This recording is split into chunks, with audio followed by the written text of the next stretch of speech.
Last few weeks we've been talking about Christmas from the animals' perspective.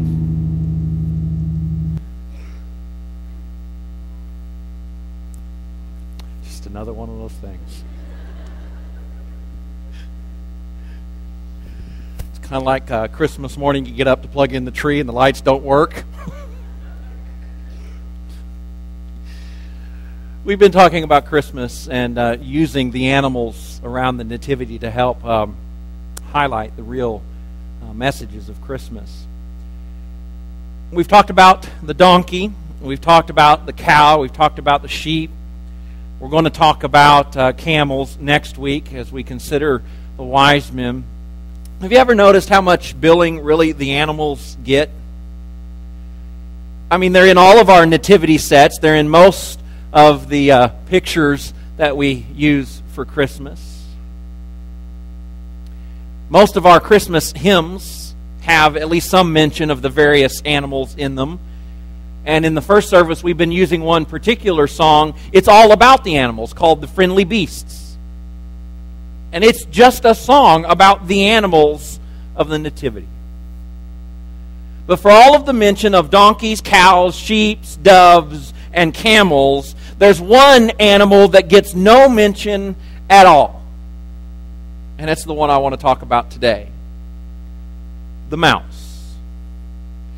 Now you say, mouse? Preacher, I don't remember seeing any mice in any of our nativities. In fact, let me ask, does anybody have a traditional kind of nativity set that has a mouse as one of the characters in it? Anybody?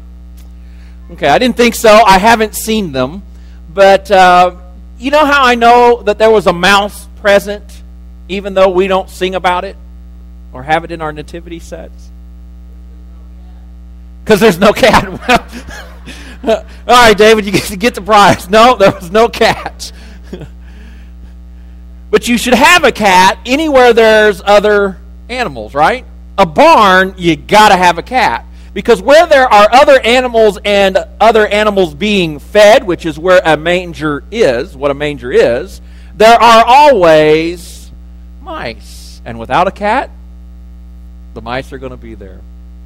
Mice don't really get a lot of billing in our Christmas stories. In fact, we've already discussed, none of these animals are actually mentioned in the traditional nativity story, are they? Tradition has carried their presence down to us. And so out of tradition, we include them in our songs and in our nativities and in our pictures. This morning I want to talk about the mouse. Now there are some famous mice. Let me see how well you know your famous mice. Let's put the first one up on the screen. Who? Mickey. And where there's Mickey, there's always going to be, next? Yes, Minnie Mouse. The two most famous mice in all of the world. But there are other mice if you want to stop and think about them. Let's see how many of you know the next one. Mighty Mouse, yeah, all right. And in addition to Mighty Mouse,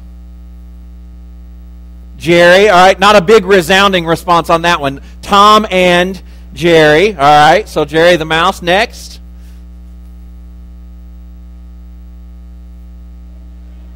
Angelina Ballerina. Only those with little girls would know this one. In fact, as I was trying to contemplate famous mice, she wasn't the first one that comes to mind. But I have a 4-year-old daughter, so I know Angelina Ballerina.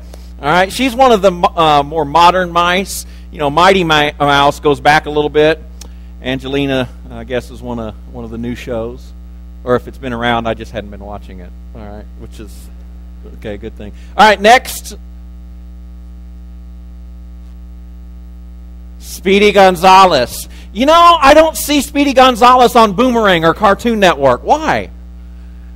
I loved Speedy Gonzales, you know, but he, for some reason, doesn't get a lot of play this era, for whatever reason. Now, I got one more mouse. I want to see if you all can tell me this one.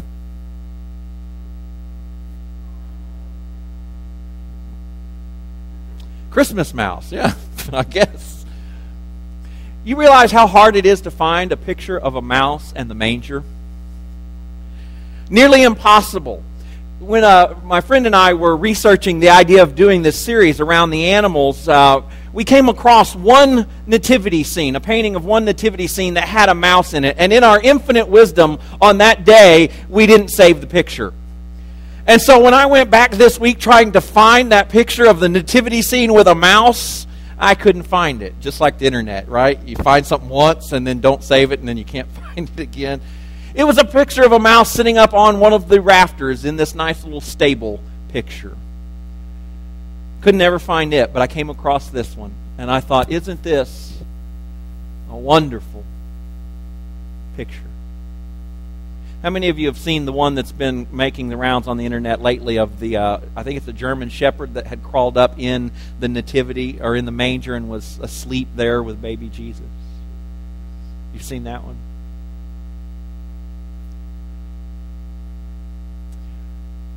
What better place to go? What better place to go than the manger?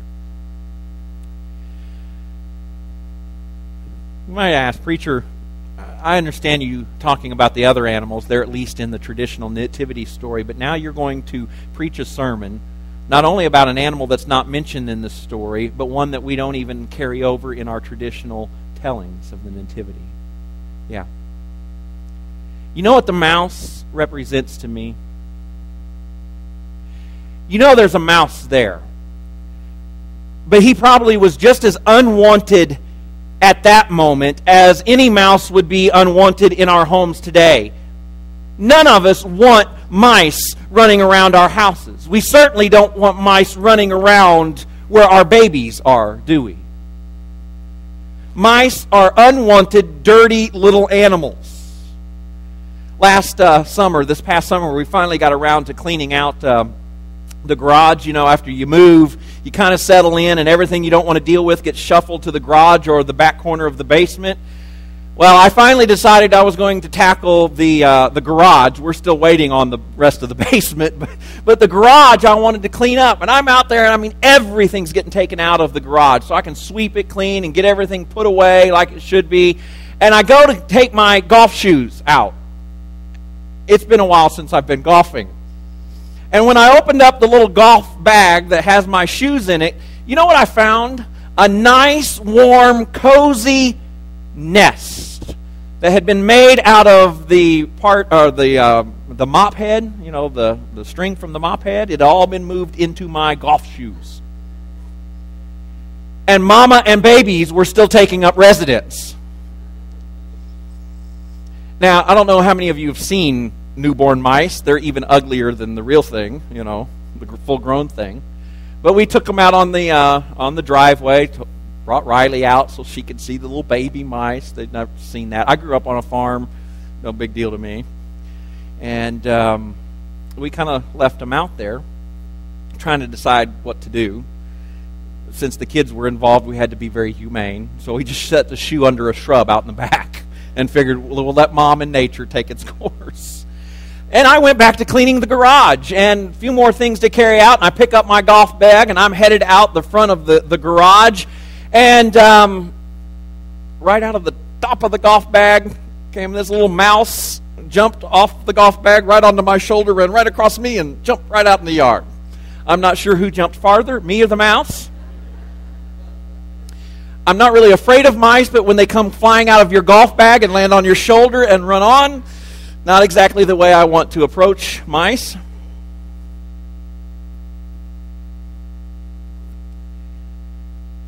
I've seen mice, I've seen rats. They're part of farm life, they're part of animal life. I still don't want them in my house. I still don't want them in my garage, and I definitely don't want them in my golf bag or my golf shoes.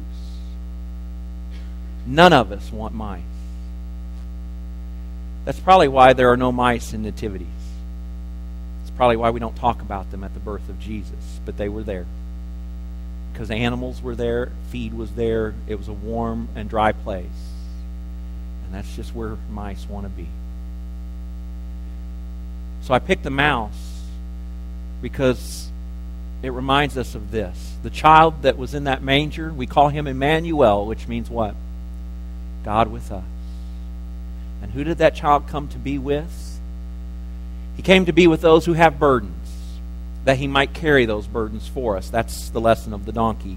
He came to be with us that we might know contentment and peace. That was the lesson of the cattle. He came that we might have someone to lead us and guide us, because Lord knows we need a shepherd to guide us from our own poor decisions. That was the lesson of the sheep. The lesson of the mouse is this: God came to be with those who have no one else to be with them. Those who feel unwanted. Those who feel unloved. Those who feel like they don't belong or have a place. The Christ child came to be Emmanuel, to be God with them. The Christ child came to be with those who were dirty and messed up. And goodness knows sometimes our lives get dirty and messed up. The very first Christmas wasn't a picture of perfection. Neither is this morning. And still the Christ child came. The story of the mouse is this: you feel alone at Christmas? Come to the Christ child. You feel like you don't belong?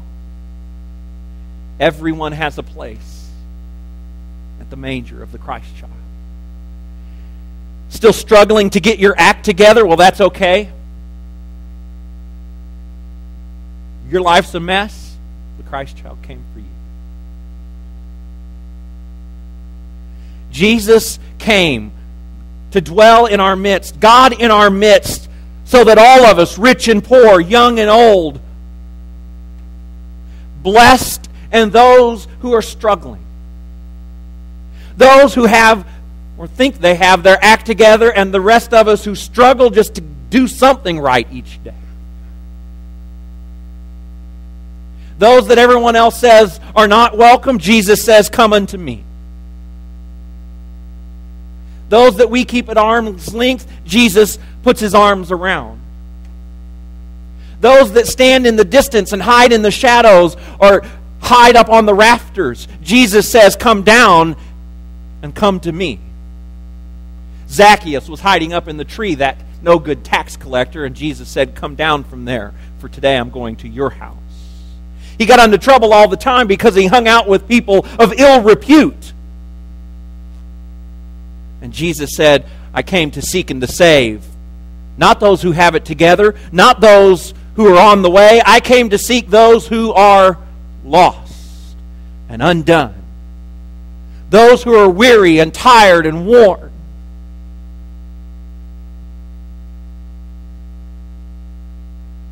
Scripture tells us in 2 Peter chapter 3, verse 9, "The Lord is not slow in keeping His promise, as some understand slowness. He is patient with you, not wanting anyone to perish, but everyone to come to repentance."